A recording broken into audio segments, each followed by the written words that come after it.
Happy Thursday, everybody. Everybody getting ready for the weekend. I know I am. Then again, I never have a weekend because I'm always working 24 around the clock here with what we do at the Tribune and what I'm doing for Eagle Communications. But glad to have Pundit back on. Didn't do it last week. Want to make sure that we're able to work on some admin things to get it out to as many sources as we can. But we're back every Thursday night proceeding Fire Up. So with that said, crew, George Eichhorn, welcome back. You and I get two tonight. Yeah, good to be here, guys. And the pundit himself, Jacob Christner. 45 years old, my brain's 15, and my back feels 90 if I don't stretch every day. And a happy birthday to this Happy guy. birthday. I'll tell you, you're devoted. Birthday. Happy birthday. No, I don't want to sing, though. I don't want to sit here and make it too crazy.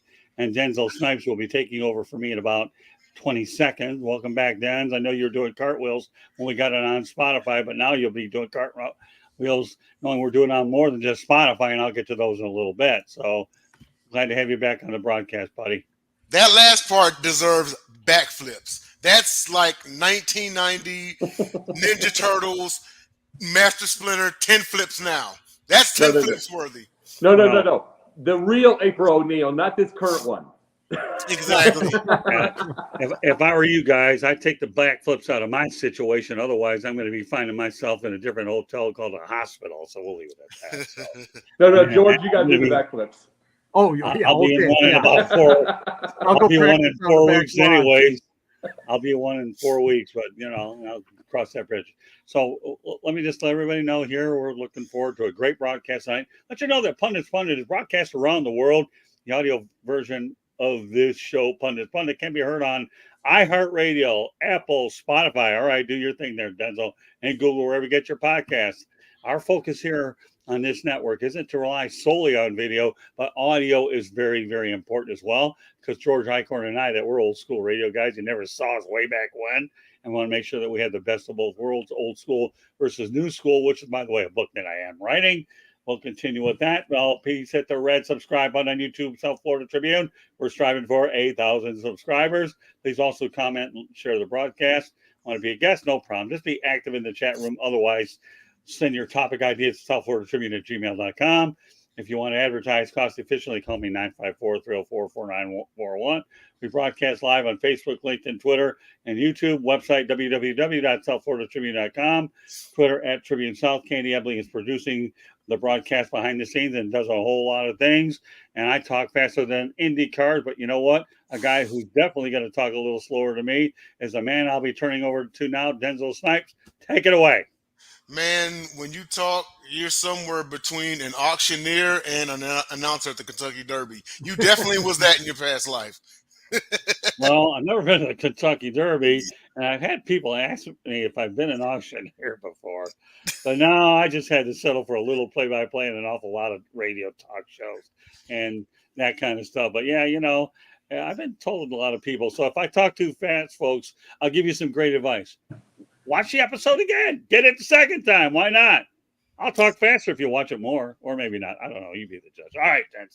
This time, when you watch it the second time, just listen to it at a slower, like RPM. You'll be just fine. All right, but yes, and absolutely, it is big news that we are also on audio now. I actually am taking a road trip next month, and there's nobody I'd rather listen to than myself and my misters from another missus. All right, let's get started. I was out with a bit of an illness, but I am back now. Thank you for holding. Of course, you guys held it down. Great show last week. And every single week we should get better and better and better. We are on the South Florida Tribune Live, SFT TV. And this is the Pundit. As always, we are going to kick it off with our Pundit points. This is where we get one topic off our chest and our thoughts about it just in general. So, you know what? I'm going to let Birthday Boy kick it off, So, I've been a little busy all day, but officially, Happy 65th birthday, however it is old you turning. The Jacob, gray hair doesn't say 65. The face says 25, so it'll say 45. yeah, hair like Vince McMahon, back like Hulk Hogan, but he's still kicking. Yeah, but I stand up straight. he just has a hot woman next to him. Hey, there you go. Hey, Pundit points, man. Kick it off. All right. One of the things that I wanted to bring to this. I listened to Jesse Ventura on an interview going to sleep last night, and that sounds crazy, but I'll listen to my podcasts. And I'll give you a little story real fast. This is what reminds me of what we're doing here. He had a deal with MSNBC to do his own show. This is before all of his conspiracy theory and all that kind of stuff. He had a deal, multi-million-dollar deal also. This is during the time of the Iraqi war, and all those things going on. Not, the next one, with Bush, Jr. And they asked him right before his first show, is he for the war? And he was like, absolutely not, blah, blah, blah, blah, blah. Like, probably hours before his first show, they took him off the air.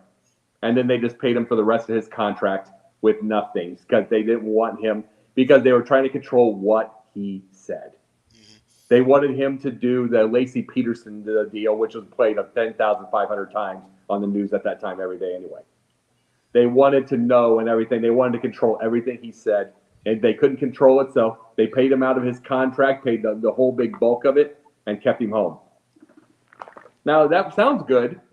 We would love to have that kind of money, millions of dollars to do nothing. But this is what we're doing here. This is what we are doing here right now. That's why I'm with Sideline.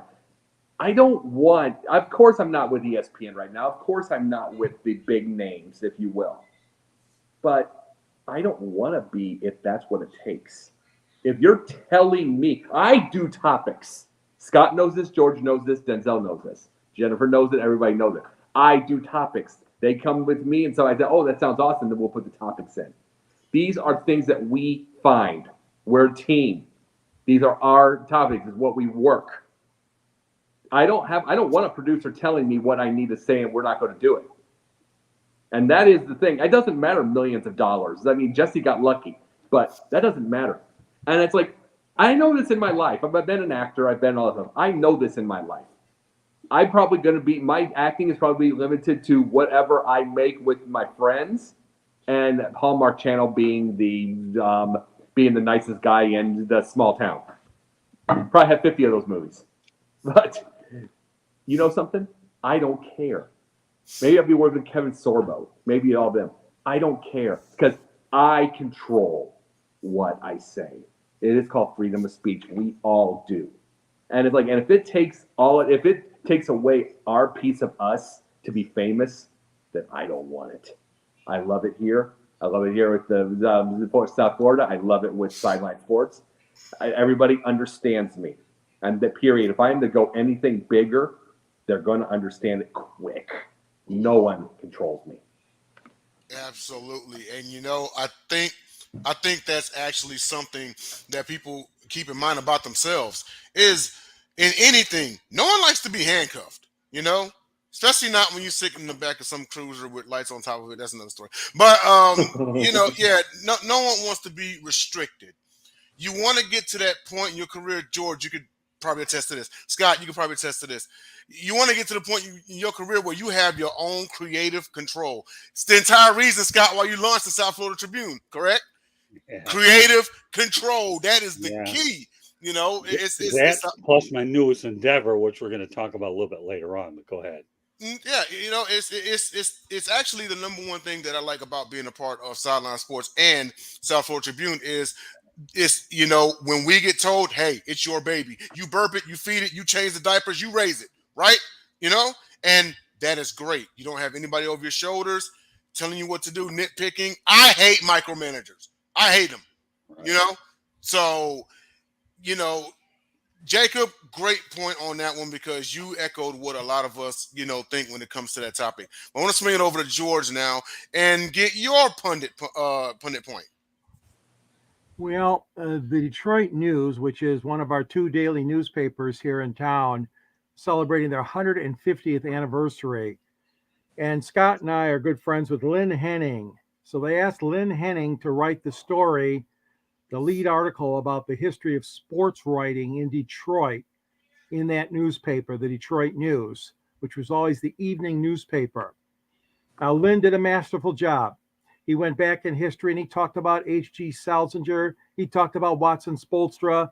He talked about Sam Green and Doc Green and Pete Waldmeyer, Joe Falls and Jerry Green, all these names that I know me and Scott grew up with. Well, some of them we didn't grow up with because we were maybe not born.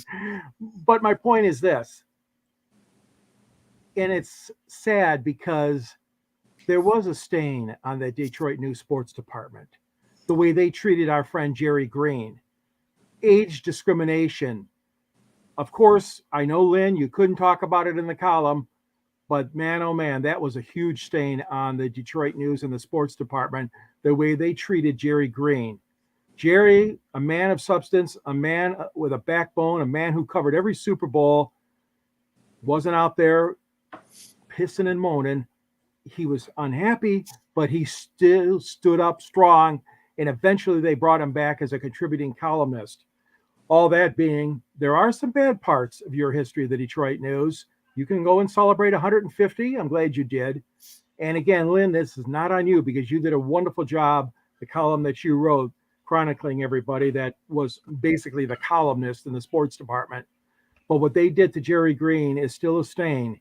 And I know a lot of us are never going to forget it and the way he was treated because of quote unquote age discrimination. So that's my pundit view for tonight.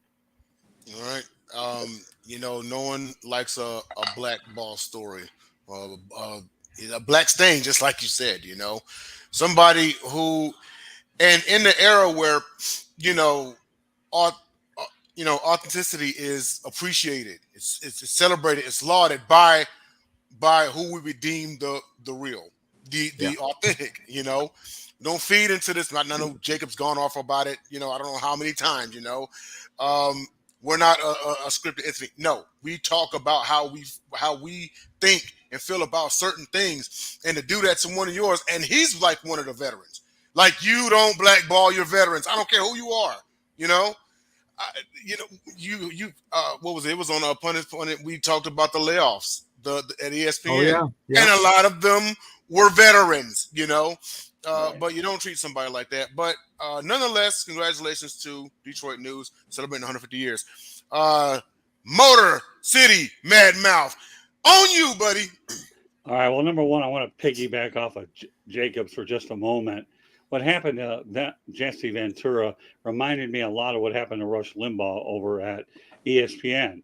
You knew the guy was controversial. You bought the goods. All of a sudden, when the kitchen got hot, you let him go. You couldn't handle the hire.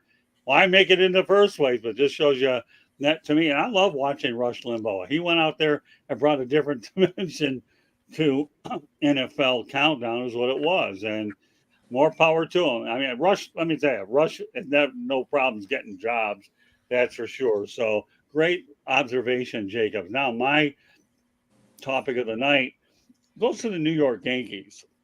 Yesterday, I wrote a story about this in the South Florida Tribune that they're losing, the Yankees losing weight more or less started here in Miami. And I was at the third game, 35,000 plus showed up for it. But the reality of the situation is they lost 9 in a row, first time in 41 years. If they had lost 10, that record would have gone back to 1913, and chances are they're going to finish in last place. And guess what? They lost today to the Washington Nationals, who, by the way, are coming to South Florida this weekend, and I won't be at the game. I guess it goes back to the old saying, there's a difference between this organization, the way it's run now under Hal Steinbrenner and George Steinbrenner. George Steinbrenner would not have kept Aaron Boone along, and he would be very impatient. I really ought to know because I lived it. And yeah, K.R. Lombardi, who will be probably a guest at some point on some of our shows, Yankees suck it, it's killing me. I hear you, KR.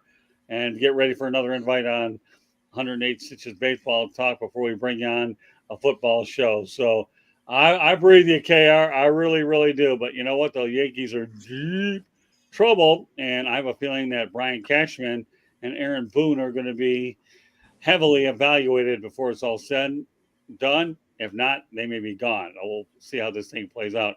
But the New York Yankees with that massive payroll, okay, to finish this bad just doesn't feel very normal. So take it for whatever it's worth. All right, back to you, Denzel. Not even a season where Aaron Judge was injured that much. You talk about an organization where the 2010s was the only decade in their team's history that they did not have a World Series appearance. If that wasn't already bad enough, now you're looking at a team that's where they're now 61 and 66 or something like that. You know, they had not been this down this late in a season in a very, very long time. And we actually asked the question last night on Confidential, was it time to blow it up in the Bronx? And excuse me, one second. I just want to add one quick point that skipped my mind a little bit. Number one, it took a game like Aaron Judge to hit 3 home runs and 6 RBIs to snap that futile losing streak. So, I just wanted to add that to it and realize this is territory the Yankees aren't familiar with. And they haven't been familiar with prior to when George Steinbrenner bought the franchise, because at that time, CBS owned the franchise. All right, continue on. But you got me thinking a little, and that's why I decided to throw that in there. Go ahead. No, I'm glad you brought up Aaron Judge because, earlier he was out with a foot injury, and if they keep going at this pace, he's going to be out with a back injury from attempting to carry this team. So the question, does Boone and Cashman have to go? I'm nowhere near a Yankees fan, and I think I probably speak for everybody in the Bronx when I say yes. Shout out to our guy, JB Ellis, because I'm sure he echoes the exact same sentiment. Now, Denzel, I'm going to assign you a responsibility, okay? You get to read the chats coming up as well. I'm going to give you a little extra things to do because the comments are coming in, if you don't mind. No problem at all. So for Mr. K.R. Lombardi, it says he's going to the game Saturday because his dad bought his daughter, bought him tickets for Father's Day. That's awesome, man. That actually reminds me of a guy that I used to serve with up in Abilene, Texas, and he took his daughter to Arlington to Rangers games whenever the Yankees were in town. So her first taste of the Yankees was actually out there. Let's see, Jeremy Ballright. Shout out Smoking Jeremy B. Good evening. Does anyone still watch the Yankees? Not even Yankees fans watch the Yankees. The Yank-Mees. Oh, Yank-Mees, yeah. Not even the Yank-Mees watch the. They don't watch the Yank. Yank-Mees. Yeah, these are called Jeremy-isms, is what they're called. All right. Yeah. So, you guys will get used to it. It's the R-rated dad joke. Exactly. Yeah, pretty much. Pretty much. Well, you get to see them on Sundays, so I tell you. Yeah, that counts. And let's see, Cashman is horrible and needs to go. Problem is, Hal doesn't care. Sell the team. Who's going to buy it? Yankees without Steinbrenner. But let me say this. Let me say this part. And I said it on Confidential last night, and you heard me, Denzel. The biggest thing I say with it is the fact that this is not the White Sox, who have less playoff wins in 125 years than the Astros having 5 as far as playoff wins. That tells you where they are. It's different. Cardinals, same way. Cardinals are usually in between 86 wins in the NLCS all the time. This is rare. So, I mean, it's hard to just blow things up when it's had a bad thing. Yankees, as long as you get rid of Cashman and get someone proper replacing. But, I mean, when you have 6 World Series and like 14 ALCSs, 15, some ridiculous number, and it's like, you don't want to just go to anyone a warm thing just to make fans happy. You want to make sure that go get Theo Epstein. Mm-hmm. You know what I'm saying? Just properly replace is all I say. If you don't, you keep Cashman because there's not going to be better, and you're going to make yourself worse out of emotion. And you hit rock bottom, not only just by the record, but literally no one fears the Yankees. The Yankees were always a top 3-5 feared team every other season, if not every season. No one fears them. They look like a JV squad. This is how you know it's time to blow it up, okay? Oh, we playing the Yankees? Yeah, whatever. You know what I mean? 20 years ago, that was never a thing. Yeah. And now look at. Let me see. At least the Steinbrenners still spending luxury tax every year. The problem is they go for established guys getting out of their prime. That's a tactic that used to work, but not anymore because the game evolves and everyone's caught up to the Yankees. That's my answer to it. Everyone else may feel the same or different, but, just like any sport, it evolves, So guys just coming out of their prime, I mean, that's not it anymore. Ever since Moneyball came out, that's what teams have been doing. Yeah, exactly. the Yankees haven't been feared since George died. George I don't know if that's true. When did George die? Steinbrenner? I'm still alive. Oh, No, when I was did like, he's George right there. Yeah, No, right. when did George Steinbrenner die? I thought about 10 years ago or so. I think it's been Yeah, it's been a It's while. been So a he was while. around for the final World Series. Yeah, for right. 09. He was. Okay. Right. Yeah. Yeah. Mm. And the Oh, thing about general managers is that unless you got somebody really good in mind, and the Tigers, there was rumors about Theo Epstein coming to the Tigers. Well, that never happened. They went after Scott Harris out of San Francisco. But getting back to Cashman, you got to have somebody really talented and ready to go, because that's a humongous job and so much pressure being general manager. So it's easy to say, get rid of Cashman. I say get rid of Boone for sure, but the general manager should be the one allowed to hire the new manager.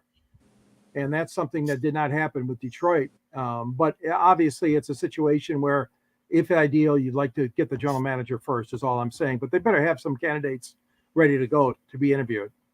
yeah, absolutely. She's approximately 10 years ago. All right, I got to get on to my pundit's point. We got to get started here. Yeah. But my pundit point, I'll keep it fast here, is the Kung Lee versus UFC. This is now officially a class action lawsuit. So, and I looked this up via ESPN article. It was first filed in 2014. Took some time, but now it is finally a class action suit.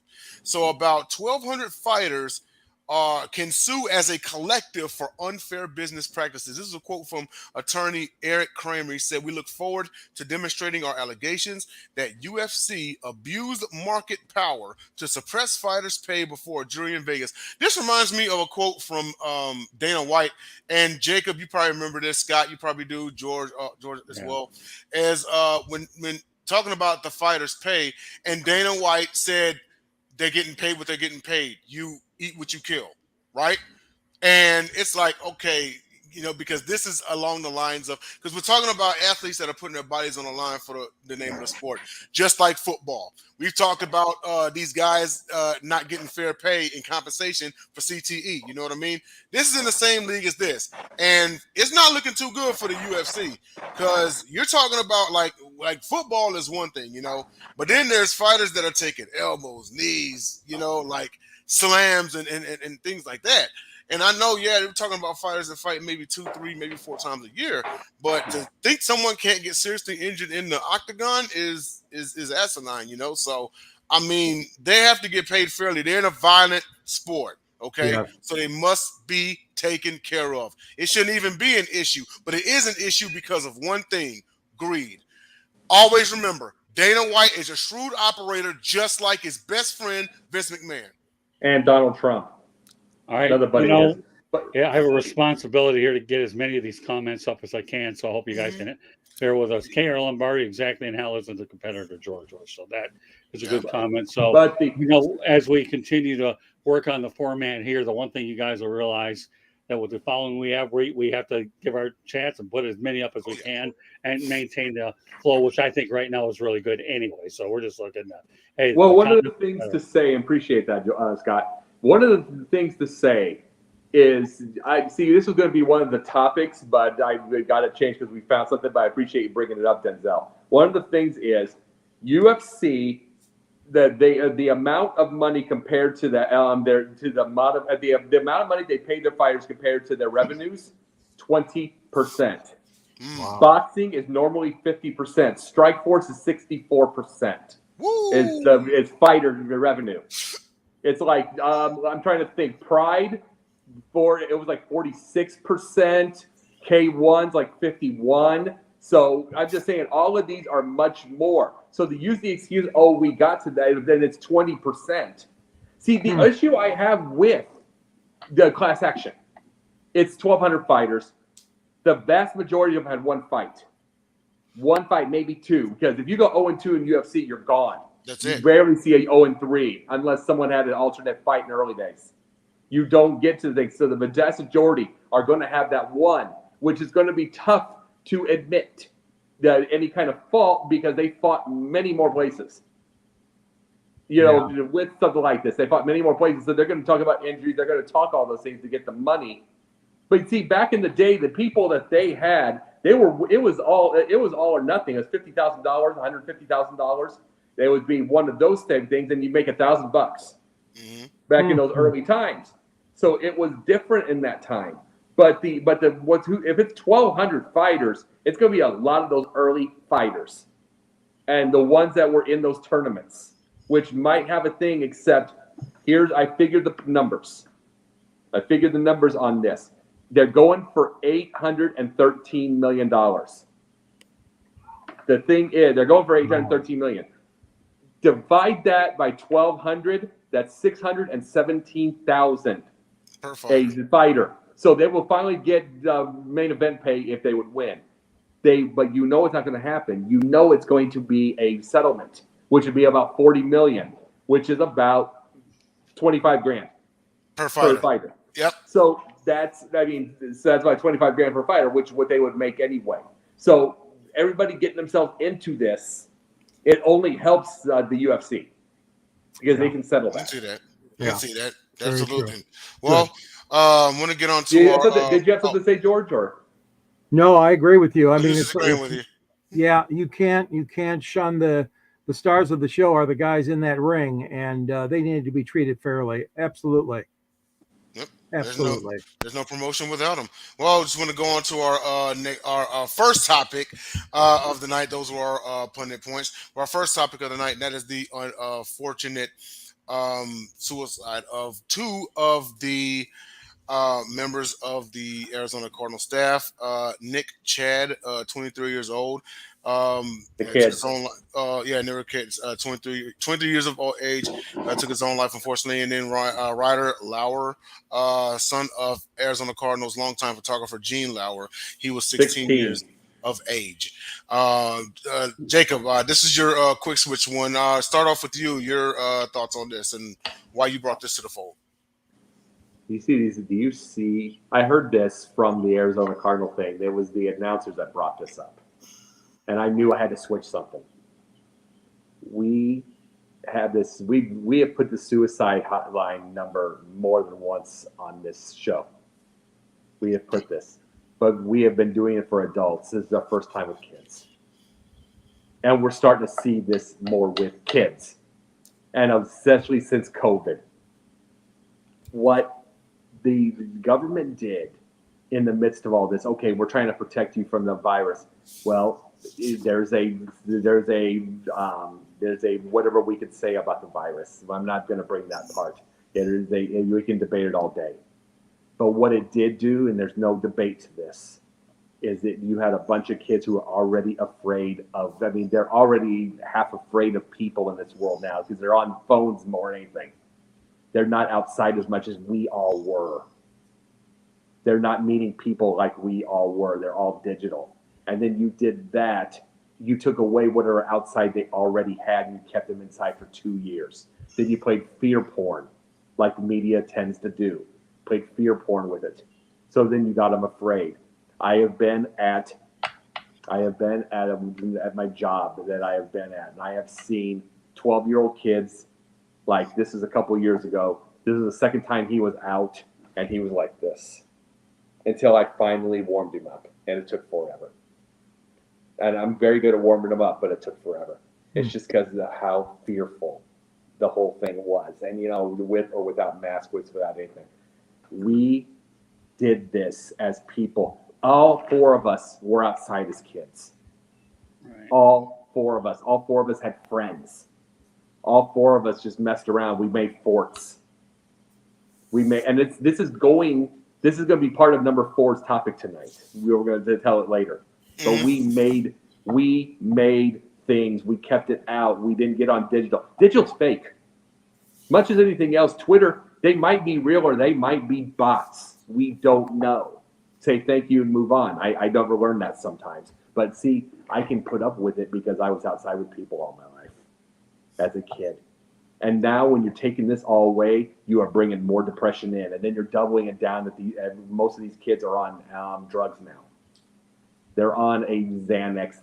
And this is what I was talking about, why you hear all these kids that are collapsing. They're collapsing and they're having the blood clots and all that. Guess what? We also have these drugs. It could easily be a vicious cocktail. You have all these drugs and you have the injection. And then you have this and then you have fear. And then it just burns everything. And it's like, we got to just get back to the basics. We got to quit having the cops look out and listen to some Karen saying, they're outside. No. We got to quit this. We got to quit bugging the people's business, because then you're keeping the kids in. And then the kids are getting depressed, and then this is happening. And I feel for those families. And I cannot imagine, I don't have a kid yet, but I cannot imagine burying the 16-year-old. That's not natural. We are supposed to be the ones buried by our kids. We are not supposed to ever bury our kids. Ever. And it is sad. And it's like, and it is everything. And then we have a vicious cycle of everything. It's like, can we at some point, and we'll go to the fourth topic when we do tonight, but at some point, can we start getting something old school with these kids, like outdoors? Absolutely. Coming up on a Saturday, all we needed was a football. And we'll play anywhere. Oh, we're going from light post to light post, Oh, that fire hydrant's the first down marker. That was all we needed. Kids got to get back outside, And you're right. I think COVID did do a lot of damage because there was a suicide rate that was going up even with that. We were saying, like, look, just go walk outside, get vitamin D, get sunlight, just go walk out, wear your mask, but go walk outside. You're going stir crazy because you cooped up in the house because the news is telling you stay in the house, stay in the house. They're not telling you fear the porn, good organic stuff that you're supposed to do. I call it fear porn. It's fear porn. It is. It's fear. It's fear mongering. Absolutely. But I want to swing it over to Scott and get your thoughts about this. Well, I mean, when you look at things, it's tough to be a kid these days because, number one, you have so many things like the internet giving you information as how to do things. When we were a kid, I knew a couple of people that had drug overdoses. Thankfully, they survived. So I'm not going to get into any specifics. Suicide is one of those things where you can't tell me there's a person around here that hasn't contemplated doing it when things are going to go bad. I'm not going to lie to you guys and tell you I never considered it at one point, because when things are bad, they're bad. But guess what? I'm sitting here with you guys, right? So so we were able to work it. But yeah, conventional wisdom, it would tell you that the kids should be survivors, and bearing a kid at a young age. Well, what are you going to do? There's so many outside influences. COVID-19, yeah, did they keep them inside? Sure they did. But you know what? So what? But here's the thing. COVID-19 didn't keep people off the internet looking for things to do when they ultimately got outside. And, it's a much different animal. It's part of new media. And that's the thing that I talk about every day. And I will be talking about every day with my students when I begin teaching classes at Eagle Communications School of the Artificial Intelligence program that we're going to be launching there. So, what can you say? You hate the Arizona Cardinals have two employees. That's just a shame. But it isn't just them. It's a shame for anybody. But obviously, the reason it's made headlines with us because it happens to be the Cardinals, and it's a sports type of situation that can happen everywhere. So regardless of what clubhouse you're in, the word suicide is just completely unfortunate. And I got to tell you, when I was back home, I visited my step-grandfather's grave, and he did commit suicide, is what he did. It was tough to go by there. I don't know how much longer he's going to live anyways, but he died of depression, mainly because of the fact that my grandmother never wanted to travel, and he wasn't content to staying around, the area, just taking care of my great grandmother. So that's how I really try to look at things and put them in their entire perspective. So take it from there. All right. Yeah, absolutely. Getting out and getting about, that's exhilarating. Like even getting to the gym, stats will tell you that getting to the gym will actually improve your mindset, and it works in a positive mind frame. And unfortunately, when COVID hit, what do? They shut the gyms down, Right. But that's a whole other conversation. We'll swing it over to George and get your thoughts about this whole thing. Well, it's incredibly sad, obviously, what happened in Arizona with the Cardinals and those two people that took their lives.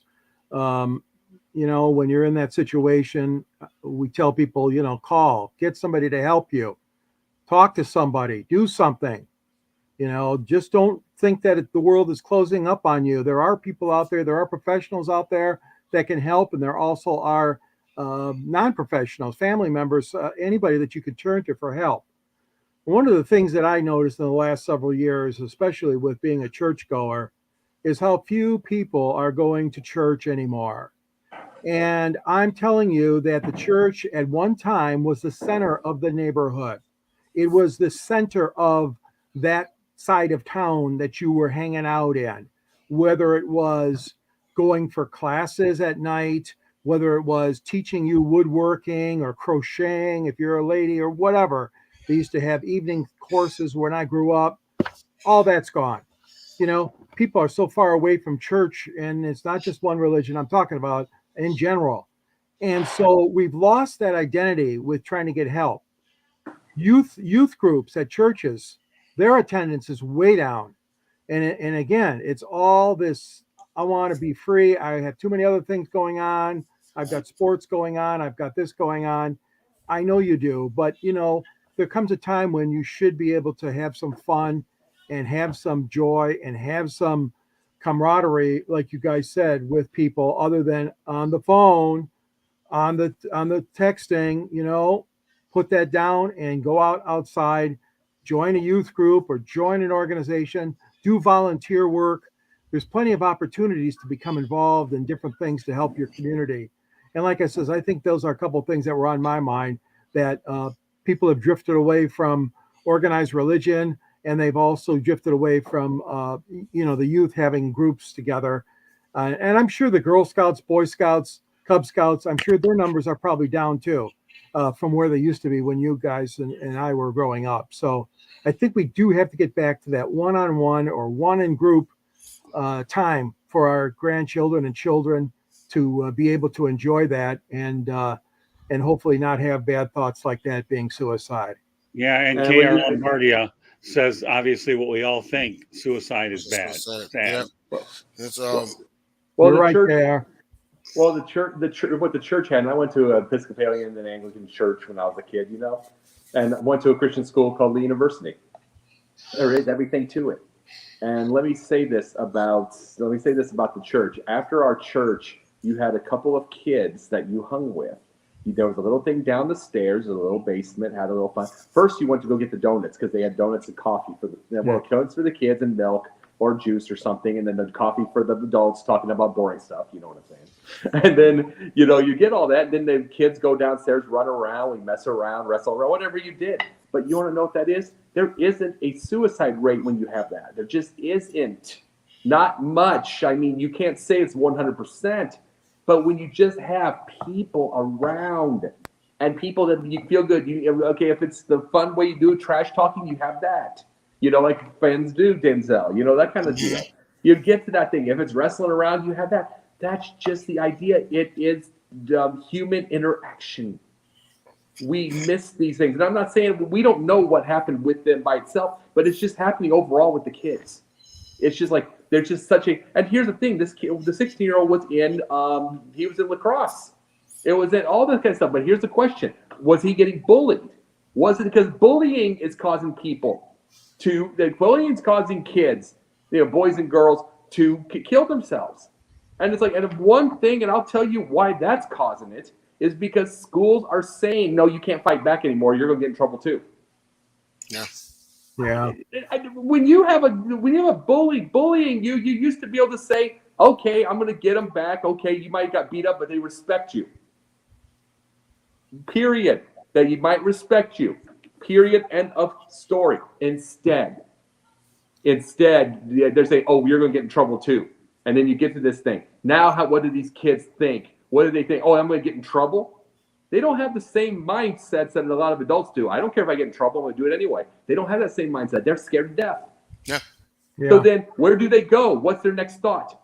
It's like when we play the fear-mongering on the TV, then you do the fear-mongering to the people saying, I'll get you in trouble if you do this. Then you're fear-monger at home because the parents will get on you.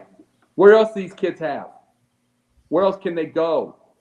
And that's the whole thing. We have got to get we've got to teach them some common sense. You get self-defense, go to martial arts classes, just get them anything. But we are losing common sense. Yeah, agreed. And I'll say this much, and then we'll move on to the next topic, and that is, and I'm not saying with any other men on this panel, but this right here is for the youth, whoever's watching, is that our generations, the men on the screen that you see here, we as males were unfairly taught not to reach out, to stay silent, because if you did, you were weak. It was weakness. You're a girl. You're a girl. Yeah. And then something like a suicide happens, and all of a sudden the narrative changes. But you all have known that one of my annoyances that irks me is, why does it have to be a reactive society? Why can't you be proactive? I say that to say this. Coming from somebody who's lost 3 friends to suicide in 12 months back in 2021, if something is on your mind, please reach out, okay? Someone in this world loves you. I don't care if it's one person or 100. Someone on this earth loves you. If you believe, pray. If you don't, that's on you. But reach out to someone, okay? I cannot stress that enough. With that being said, I do want to go on to our next topic, and that is the legacy of Bob Shamrock. Bob Shamrock, the patriarch of the Shamrock family. He's if his last name sounds familiar to everybody, he's the adopted father of Ken and Frank Shamrock, 2 men who went on to become UFC legends. He established the Shamrock Boys Home in Susanville, California. He had a legacy of turning troubled youth into champions. And him having this boys home, raising his kids and everything, and the subsequent success of Ken and Frank Shamrock led to Ken opening Lions Den Gym, which is widely regarded the first MMA camp. So I want to start this off with Jacob and your thoughts on Bob Shamrock and the legacy that he created. 800 boys 800 went through that amazing. place. Wow. 800. 2 of them being champions. There was some football. There was everything. He brought them through. It was a boys' camp. It was. Let me ask you something before you continue. Yeah. Would you call this the MMA version of Stu Hart's Dungeon? Absolutely. Absolutely. At-risk kids, all of them. He took Ken in at 1977 at 13 years old, who was living in cars. He was living in the car and everything. He found out the kid could fight, so he put him through. Then Frank later. Then Frank later on, and they're half brothers, all that kind of thing like that. It was just, but Bob did all that. And this is what we were talking about with the people. See, this is another thing that I have the annoyance. You will have the media shaming people for being boys. They shame them for boys will be boys. No, you don't. Masculinity is toxic. They bring that out. Meanwhile, you have him bringing nothing but. You know what he did when the kids were getting. This is what he did for those kids on that ranch. It was a ranch, so they were working all day, sweat like crazy. The whole point of it was get tired, fall asleep, get some all that kind of thing like that. A few months in, he would give them Shamrock jackets. There was the emblem. He put a logo. It's like, you are proud. You are one of us. He got them the thing, and it's like, and now Ken started the Lions Den.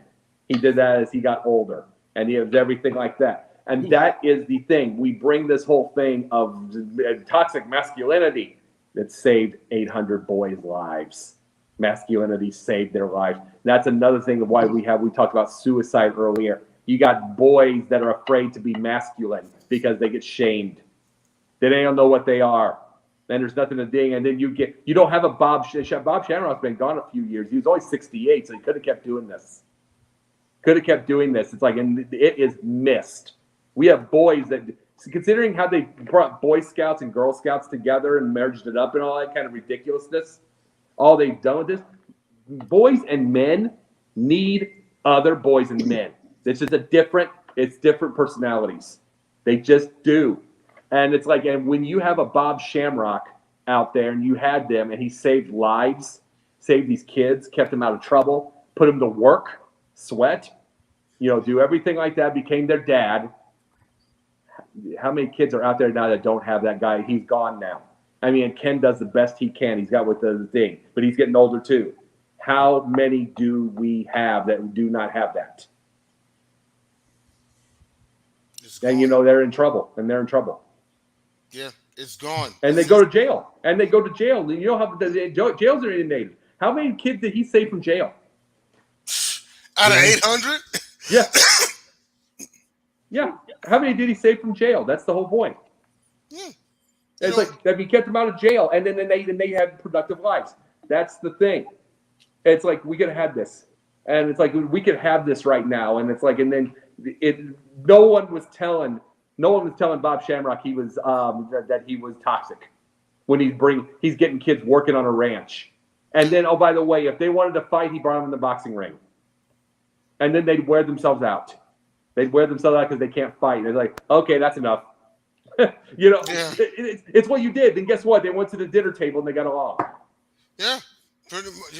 With the whole trainer father figure thing, and Bob Shamrock, he did a lot, obviously, But, ladies and gentlemen, it's not a new concept because another trainer who took a troubled youth and turned him onto something masculine and he became champion? Cus D'Amato. If you don't know who he is, he trained to some guy that looks like Balrog from Street Fighter. Want to swing it on to Mike Tyson. Scott Morgan, the Motor City Madmouth, and get your thoughts on the legacy of Bob Shamrock. Yeah, you know what this reminds me of? This has John Thompson written all over it with Allen Iverson. It really, really does when you think about it.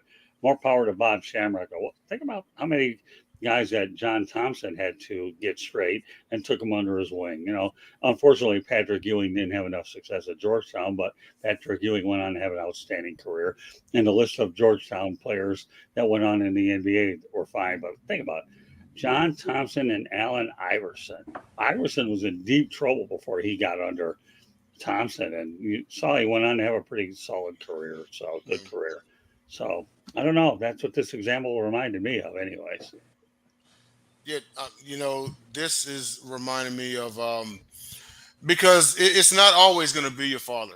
Right. It's going to take a Bob Shamrock or a Cus D'Amato. Hell, I remember being in boot camp. This was like day 3 of boot camp, and our instructor, shout out to Carlos Coronado, who was my boot camp instructor. He did the yelling and the pushing, and then we had us what it was called pushing Texas. We were doing push-ups like half the day, But he said something real on like that second day, and he said, and mind you, this was a flight of like, about probably 55, 60 of us, maybe 70. And he said, some of you grew up without fathers.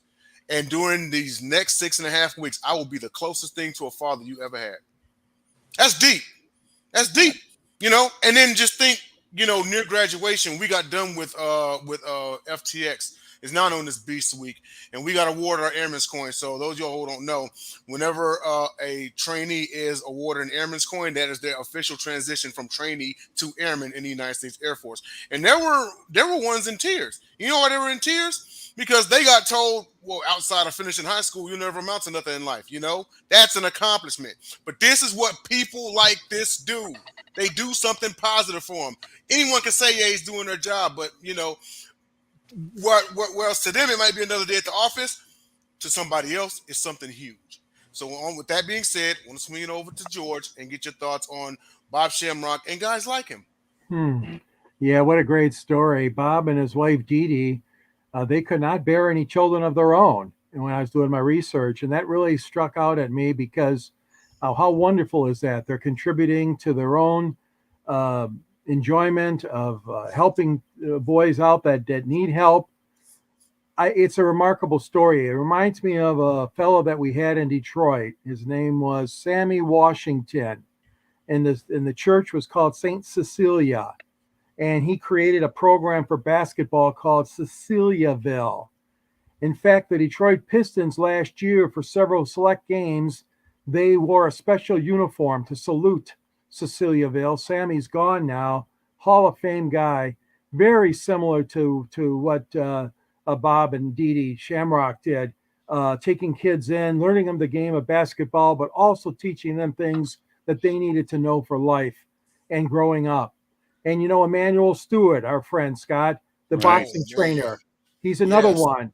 He was another one that really took all those kids in at the Kronk boxing gym. Right. Oh, yeah, of course, Tommy Hearns is the big one we all know about, but there are a lot of lesser ones too. Right. and he didn't turn anybody away. He tried to have as much as he could with helping those boys become fighters. And I'm sure there are many other stories in every city across the country. Mitch Albom here in Detroit is doing a lot of work with his program called Say Yes to Detroit. In fact, Matthew Stafford and his wife Kelly gave a lot of money for a new football field in a tough part of Detroit to refurbish a stadium. I'm sorry, not a stadium, but a football field. And hats off to that, because that's always a great thing when you see pro athletes giving something back. In this case, Matthew and Kelly Stafford did that. But yeah, I mean, hats off, Bob and Dee Dee and all the people in your family for all that you did for all those years. And like I said, there's stories in every cities, and I'm sure that, that young man that you touched, that life that you touched, is always going to be something special for that young person, because that's something you did to reach out and to touch and to help them become a better person. So it's a great story. Thank you very much, Jacob, for bringing it up today. No problem. And I wanted to say this. I wanted to say this real fast. And this is not to you two or say anything like this. I'm just saying it to people in general, especially media, especially television shows, especially everything. Interviews, all this stuff. We have too many people saying the words, and again, don't take it from your end. I'm just saying, I know you're just talking. They will say, I'm just here to be a better person. There will be a lot of men, so many men do this. They are so afraid to say, I want to be a better man. Boy, to being a man. You used to say this forever. You take him to the military. We'll make a man out of you. Right. It did me. That's still there. That's still there. And I want to bring this. Denzel, look at number 4. Bring it up to 3, because this is going to be part of the idea of what we're today. We'll do the Tuohys last. Yes. Okay. I wanted to seg into this. This is what this dad is doing. I woke up one morning and I'll look at what's going on, emails or whatever, and I check this on Twitter or X. And you get to this. Twix. This kid named Jack. I think he's like 9, 10, whatever. You want to know what he was doing in that video? He was like, my dad, and it's a very Midwestern, you know what I mean? Hey, Tori. Shout out Tori Harmon. Yep. And here's the thing. It's like, you want to know what this kid was. He's like, he's 9, 10 years old. He's got this, I don't know if it's a Southern or Midwestern or whatever. My dad said, if I can fix any of these cars in the salvage yard, they're mine. Whatever. He's a little 9, 10-year-old kid. This is a 9, 10-year-old kid lifts the hood. He's taking the thing, puts a couple of things in there, starts it.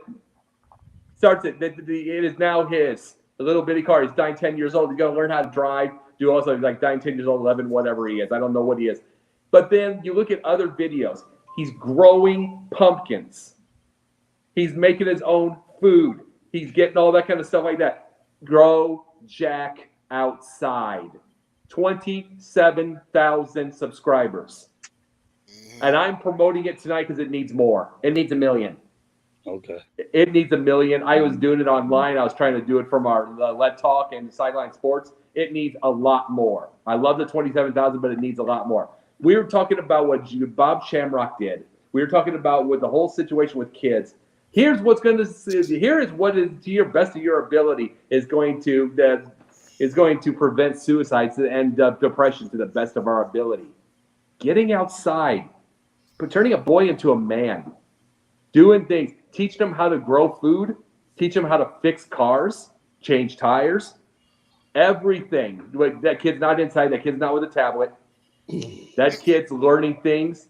And truthfully, he's better than me because I didn't do a whole lot of the things myself, even though we were outside with things. But I guess they're on a farm. I guess the dad has a salvage yard or something. But there's a kid, like a 9, 10, 11-year-old kid who's basically getting in there with the parts and starts it himself, and that's his car now. Mm-hmm.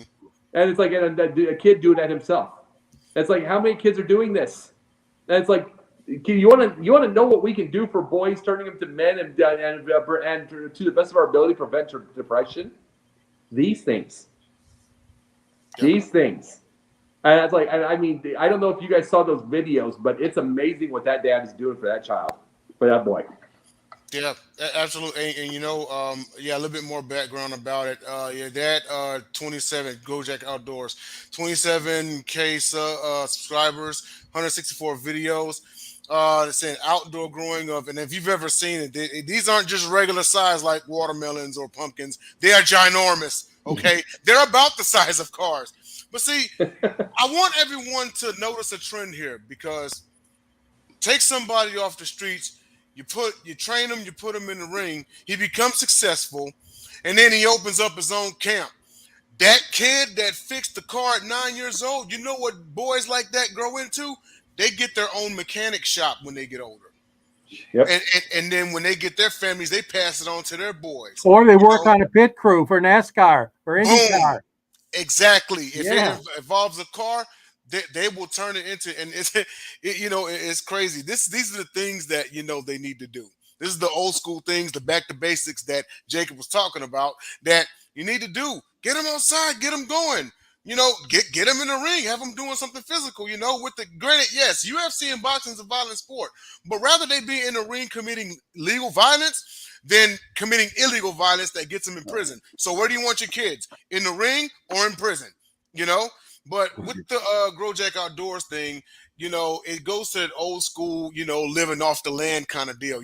Like that guy's gonna grow his own vegetables. He's gonna grow his own fruits. He's gonna have like a ginormous farm. Like that's just how things end up with people like that. So yeah, definitely shout out to those guys for those videos. But I want to swing it over to Scott and get your thoughts about the Growjack Outdoors movement that has started on YouTube. Okay, well, if you want to give me another 150 subscribers, I'll be over 1,000 for sure. I mean, I'm getting close to that number, so let's see if we can find 150 people out there. And when I get them, 200 would be nice. We'll take 100, 150. Yeah.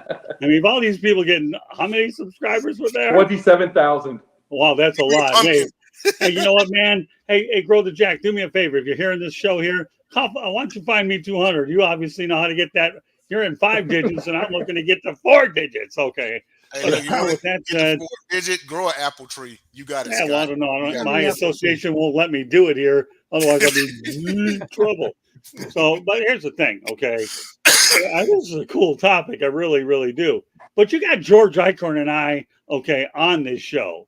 You got to remember, YouTube, but we know it's FCC, okay? Federal Communications Commission.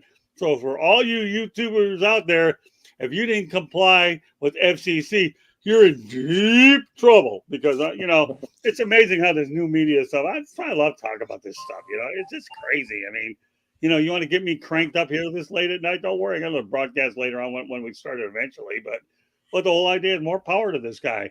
I like your line though, Dens. You want to keep them in prison or put them in the ring, whether they're boxing or UFC, which by the way, I may not probably draw a lot of rave reviews, but I certainly think UFC is like human cockfighting, if you want to know the truth. And when you go down to New Orleans, all you got to do is see a bunch of 2 birds fighting in these places out there. And then you go out there and, it's amazing to see 2 birds in a cage going at each other. You never see this out in the bayous, but I did. I've been all over the place to cover sporting events and every so and then. Now and then you get to some of these places. So, I think I'm way out of line with what I'm saying.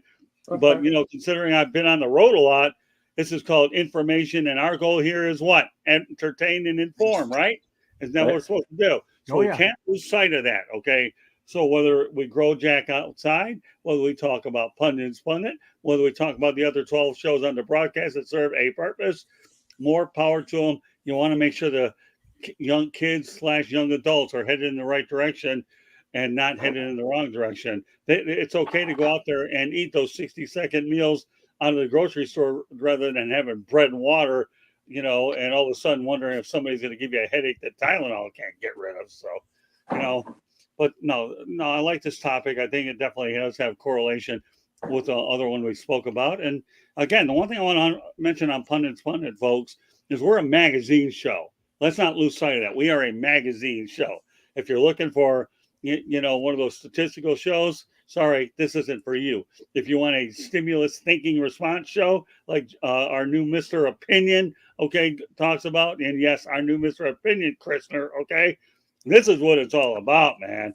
This is laying it all on the line. Your First Amendment, just, just don't overdo it to a point where I get restricted in some place or I'll have other headaches to deal with. But we don't cross the line here. They'll leave you alone. They'll just go after me. Huh? They'll leave you alone. They'll just go after me. No, they'll go after me too. Don't worry. I don't want to get into a He's gonna detailed get it, conversation on camera, but we'll talk about that in Hope private. But all these topics are done with good faith, with the intention, entertain, and inform. And my goal here is not only are we trying to get the audio and the visuals thing, if we go ahead, affect one or two quality people watching these shows, we've done what we were expected to do here. And that's what I believe. And that's why I think Pundit's Pundit and eventually Pundit's Views is going to be an incredible addition to what we're doing here on the network. So, all right, with that said, who's next? Right, George, your turn. I don't know how I can top that, guys. No, I think you guys have really nailed it, because this is a great story again of a young kid that's going to become a man. Like you said, he's growing things outside. He's discussing them. He's putting them online. He's showing kids what it could be for them, the opportunity to do likewise. I just love these kind of stories. We get them once in a while from the news media, but not too often. I am glad to see that even the network newscasts, a lot of times they'll end the newscast with a more of an upbeat story and something positive for the community. And a lot of times they involve children. So even some of those networks that I don't care too much, they're finally seeing the light and trying to show more of these kind of stories and these things. But yeah, this kid Jack is incredible. I mean, that's a great story. I love it. I love it. And there are some people still in urban settings that have gardens. We've got a few of them here in Warren, Michigan. We've got some in Detroit. They're bringing urban gardens back.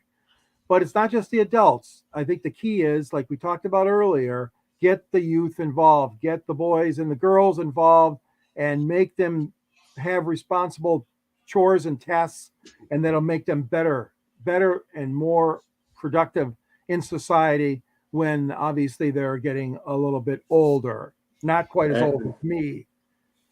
But the big thing I wanted to say fast, and that's the truth here. This is that when we was growing up, there is, it was a Little House on the Prairie and those. Oh yeah. And it is a family, and they have to work together, and it's all that. So, and with a man raising a couple of girls and has his wife. And you want to know how many are still out there? Plenty. You have kids that worked on farms back in the day. You had shows on that. You want to know how many there is now out there still? Plenty. You know what the difference is? They don't promote it anymore.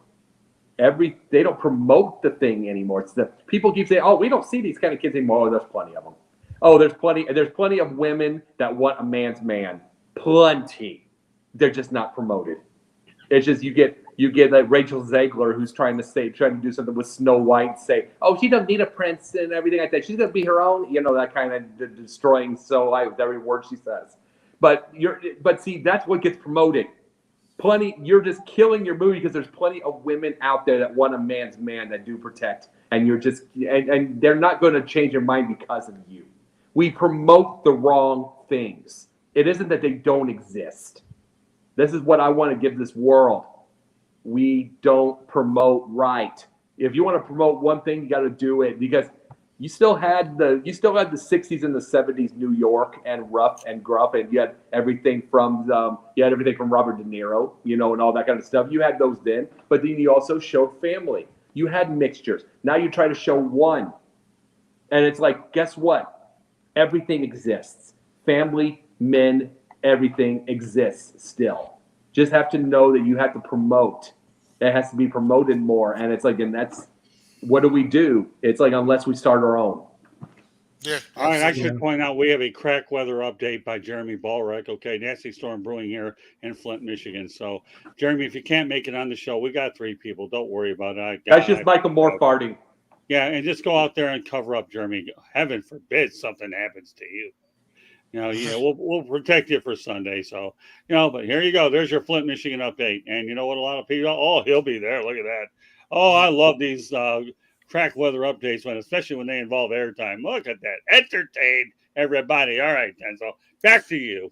All right, and on to our final topic, real quick, as we wrap up here, and there's Michael Oher and the Tuohys. Now, anybody out there who saw the last episode of Gauntlet on the Sideline Sports Network last Friday, we actually had the topic of Michael Oher, who filed a petition to end a 20-year conservatorship with the Tuohy family. And now it's coming up. I mean, how much of this is really real? How much is this really authentic? Jacob, was this yours? Yeah. All right. They had away. a report today. They had a report in 3 different places. The accountants and the producers came out. Everybody got $760,000, including Michael Oher. He was lying this whole time. And this is I had an idea this was happening, because all of a sudden he's getting mad and he's doing something stupid. And you don't have, and see, this is the thing.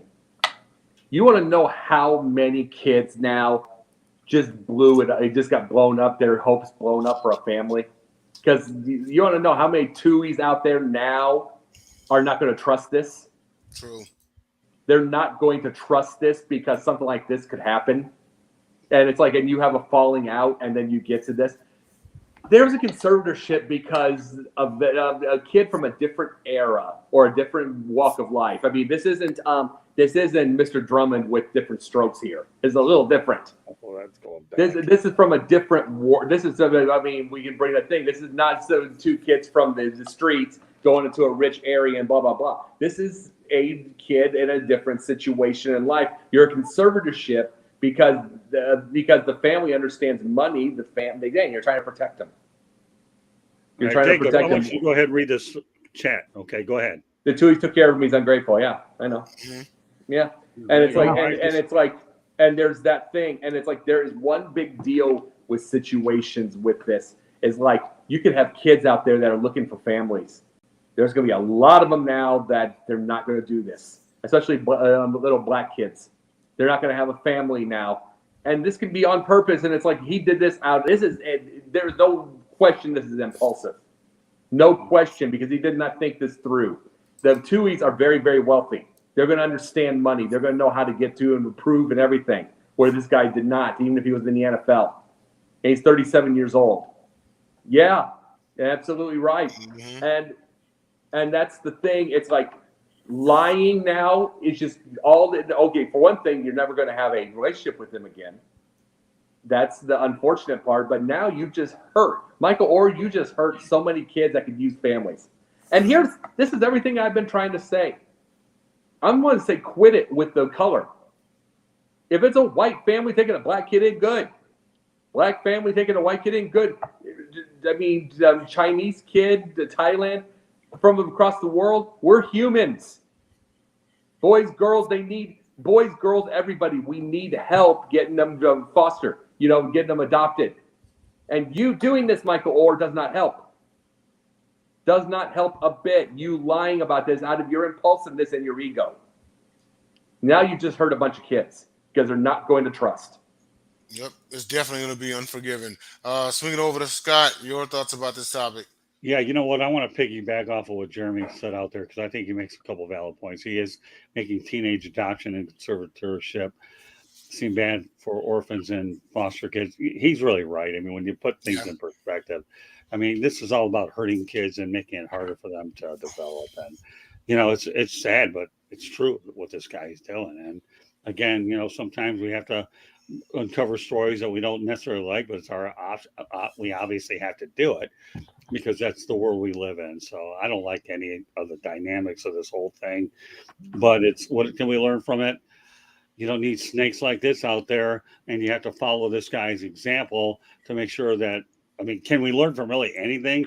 We can talk about different topics of how they affect, school situations and all that, but yet social media will continue to bring them up, and more of these cases are going to go out there and become more apparent so we can talk about them as we go along. So, yeah, I'm with Jeremy on this whole thing.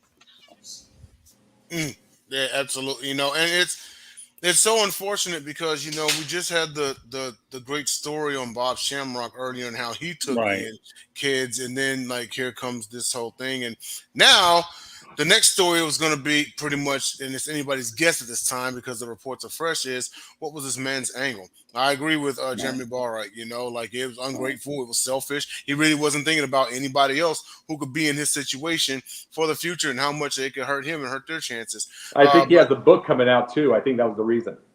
Well, there you go. And you know what?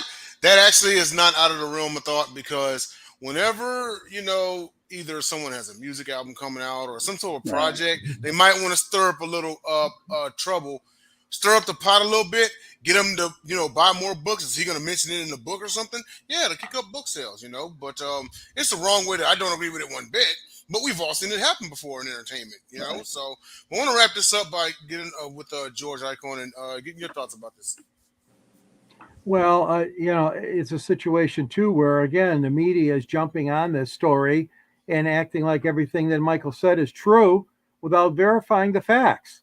And here you go. Jacob said that the story hit today that everybody was paid, and they were paid a pretty good amount of money. Obviously, not enough for everybody, but And when I first heard the story, I thought of that great actress, Sandra Bullock, and what a wonderful job she did, right, guys, in that movie? Oh, my gosh. It was just a tremendous movie. I still enjoy watching it.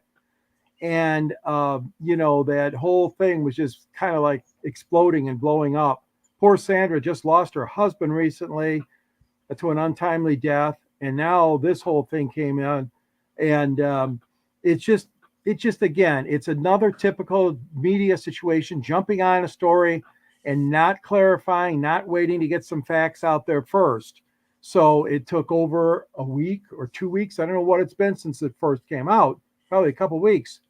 But no, there are good people out there. And this family was a good family that did this. And you're right, there is a lot more, obviously, that we don't know about. And there are plenty of people out there that want to adopt, want to help children, no matter what situation they're in. I have a young lady at my church, a lady that's a Caucasian, and she brings an African-American boy that she adopted. And she told us that both the parents of them were druggies. So here she is taking now this little boy, and it's a challenge. I'll tell you guys, he makes a ruckus at church. I'm telling you, he throws books on the ground, song books. And I mean, it's like, oh my gosh, but I got to bite my tongue and just say, no, let it go, George, let it go. Because this young boy that she has brought into her life and her family and what she's done, that's a joy. That's a blessing. And how she's raising him now. So it's a situation that I can see firsthand right when I go to church on Sunday. So all this being said, yes, there are some great people out there that do this. And whether you're trying to make a buck or say the story is wrong, that was wrong of him. He should have never did that. I'm sorry.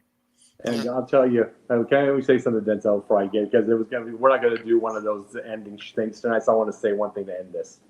A lot of this is happening because to this day, in 2023, we are still getting the kids like you get to the Michael Oher. Oh, you're with a white family. You white.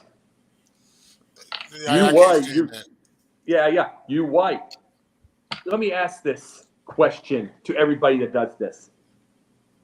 Is white to you classy, rich, successful?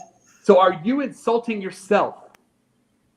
Are you insulting yourself every time you do this? Every time. You're telling someone like Denzel he can't be rich. Every time you do this, you're telling us every day, you white.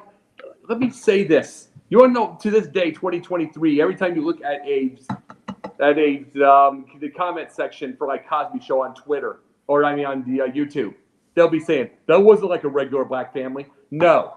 Here's the thing. Kamal Bell said it himself.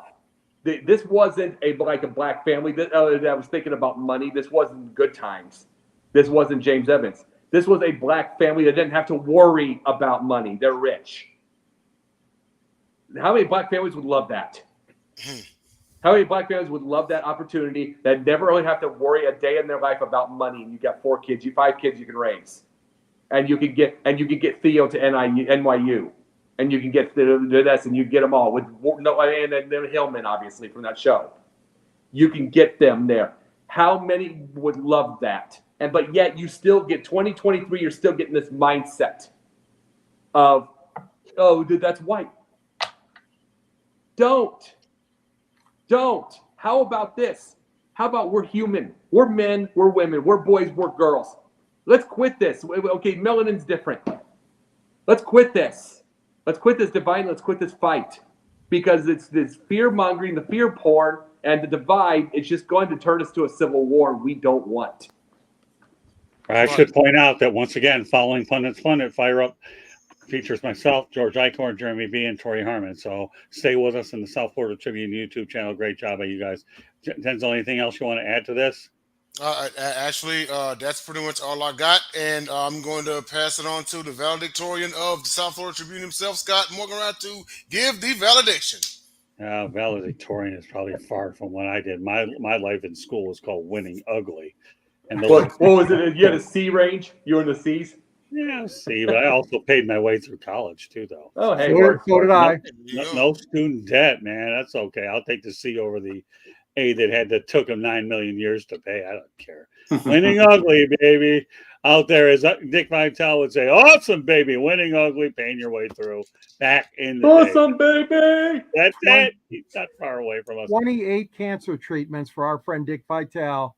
He's a trooper. He still can't talk, but God bless you, Dick. Yeah, there you go. All right, George, we'll stay with it. So let me point out a couple things before Denzel and Jacob let everybody know they get a hold of themselves. Just so you know, the Pundit is now being broadcast around the world. The audio version of Pundit can be heard on iHeartRadio, Apple, Spotify, Google, wherever you get your podcast. Please hit the red subscribe button on YouTube, South Florida Tribune. We're striving for 1,000 subscribers, and Jacob's got the task of talking about grow up to this guy, grow Jack Cheese to get me a couple hundred more. We'll put him on that as his homework assignment for the next. Yeah. All right. So, once again, please hit the red subscribe button on YouTube, South Florida Tribune. We're striving for 1,000 subscribers. Please also comment, like, and share the broadcast. Want to be a guest? No problem. Okay. Participate in the chat room or send your topic ideas. South Florida Tribune at gmail.com. You want to advertise coffee patiently? Call me 954-304-4941. We broadcast live on Facebook, LinkedIn, Twitter, and YouTube. Website www.southfloridatribune.com. Twitter at Tribune South. Candy's behind the scenes, and also she is producing tonight. So behind the scenes, making sure this broadcast runs smoothly. A couple final comments from Jeremy B. as he gets ramped up for the show. Okay. I will mention he made it ugly through high school. I could hardly tell, Jeremy. Okay. Which is why I enlisted in the Army. Well, all right. We have a couple of military people on there. I would never make it in the military because I'm a freelancer anyways. And I have more Sergeant Carter's kicking me in the butt, and I'd bash him on military radio. So I can only imagine what that dynamic would look like anyways. So golly, Sergeant Carter. Scott, great. As golly, usual, my friend. Well, K.R. Lombardi, by the way, you've earned a potential invitation here to be on Pundit's Views, and we'll be announcing an opportunity for you to come on. So telling you, Jeremy, you got to understand, my man, there's a lot of people in this system. K.R. Lombardi, he's a guy go back way back to the 80s. So got to go out there, and there you go, Jacob. Okay, K.R. Lombardi is running to a Pundit's Views, man. And this bad boy is getting started. All right. Sounds good. Using my Brent Musburger tone. All right. It's not too bad. I forget the You're live from Los that too. Angeles, Forget about the auctioneer business or whatever else you wanted me to do earlier. I kind of like what we're doing here. All right, Jacob. Let everybody know how they can get a hold of you. Well, I just recently I was in a movie, got a couple lines, came completely out of the blue one night. So it's a movie called The Betrayal, and I'll show my clip whenever it comes out. So it's like, and that's going to come there. I think it's going to go streaming, so it's pretty cool. So Sundays in the mornings, it's with the professor and the pupil. Let's see, the Mondays is our show, the Sniper and the Pundit. The Sniper and the Pundit off the top row. Tuesdays off. Wednesdays is Sports Exchange and the Confidential. Thursday nights is this. And when they need me off the bench, I am on Gauntlet. Very good. All right, Denzel, go for it. All right. Real quick. Sniper and Pundit, Top Rope Talk Mondays. Wednesdays, Confidential. We will be moving to a new time slot. So beginning next Wednesday, it will be at 8 Eastern instead of 10 Eastern. So if you tune in at 8 Eastern, we're going to go ahead and knock it out and enjoy our evening. And then, of course, Thursdays here on the Pundit with these fine fellas on the screen. Then also the Gauntlet on Fridays on the Sideline Sports Network. And that's it. George, the author. I'm not the only author. Scott, you're an author too. It's coming up real soon. Scott's book. I'm looking forward to it. But I beat them to the punch. I got Scott Morgan-Roth in my book, Detroit Sports Broadcasters on the Air. And there's a link to purchase the book at the end of my column. I write for the Motor City Tribune under the South Florida Tribune banner, of course. And you can also see me 108 Stitches, Inside the Pigskin, the Sports Exchange, and this wonderful program. And of course, Fire Up shows. I enjoy being on the platform and being on with you great gentlemen and ladies that have been on the show with me before. So you can reach me at gicorn@yahoo.com. That's the easiest way. Or you can reach me on X, formerly known as Twitter, and that is at SandGSports99. Well, it's safe to say Jacob and Denzel knew what they were getting when they brought George and I on here. What they were getting here that they didn't have previously is longer broadcasts with more chat involvement, which is why I kind of look the other way with the clock, because I enjoy the participation that we have on this show. This show isn't about us talking to each other. It's us talking to the people in the chat room and everywhere that this broadcast can be picked up. And I know Jacob and Denzel are acclimating very nicely to this new format, as much as we enjoy producing it and doing it as well. There'll be other contributors along the way, depending on what happens with my time situation as I go on a book tour, as well as other things. But I probably plan on being 95% of them. But you never know. Hey, if I have to go out there and go on a book situation or promote, you know darn well that this show is going to be in good hands no matter who's on it. So we want to thank everybody else for joining us on this edition of Pundit's Pundit. Coming up afterwards, okay, Fire Up with myself, George Eichhorn, Tori Harmon, and Jeremy Ballreck. So any closing thoughts before we call it a night? One real quickly. I am also on, I forgot to say, I'm also on TikTok, Jake the Pundit 1, and I am near 900 followers. It took 2 weeks. So I started 2 weeks ago at 42. Now I'm almost 900. Nice. There So- you go, Jeremy so Ballreck. All it takes is a little bit of work out there, and your social media will be up to speed in no time. And everybody out here is living proof of that. And I know Jeremy has other ways to promote, but he's learning right now through the South Florida Tribune tutorial program that, you know, social media is the way to go. And I think he's starting to gradually get the message. That's why he's still on the platform. So once again, on behalf of George Eichhorn, Denzel Snipes, and Jacob Christopher, my name is Scott Morgan-Roth of Motor City Madmouth. Thank you for joining us. And coming up next, Fire Up, following with Jeremy Ballreck, George Eichhorn, Tori Harmon, and myself. Good night, everybody.